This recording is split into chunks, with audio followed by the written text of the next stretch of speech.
जवानी तहर से लागल हो कि न करे लागल बोलो भावा चालू बाटे कितने लोग के तेल लागल। अरे भाव बोलो भाव जवानी तहर से लागल हो कि न करे लागल बोलो भावा चालू बाटे कितने लोग के तेल लागल। कितना खर्चा देखे में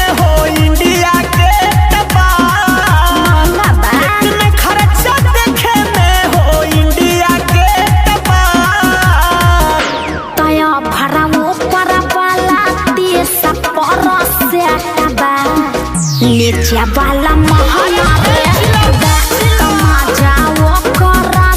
पूछा जकरा भेटबा नीचे वाला दोसर रेटबा।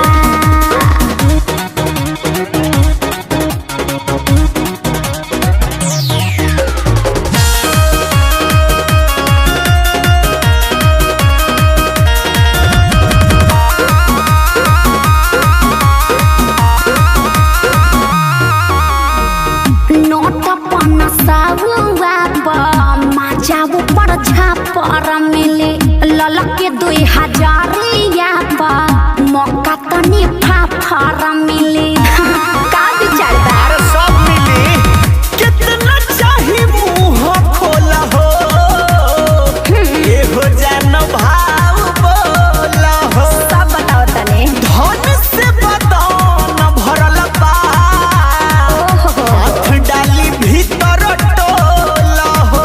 सबर कर सोना जस जवानी है 24 कैरेट बा सोना जस जवानी है 24 कैरेट बा। तया भरा ऊपर वाला 30 पर सेटबा नीचे वाला महंगा रेटबा मजा ओकरा से पूछा जकरा भेटबा नीचे वाला दोसर रेटबा।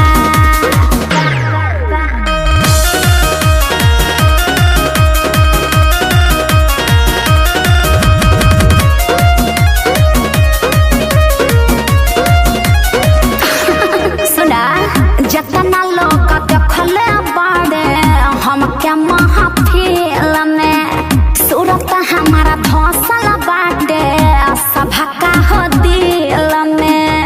तू ऐसन चीज हवे मारू तब का चीज तोहर सुपर लागता सचो नीचे औरी ऊपर लागता।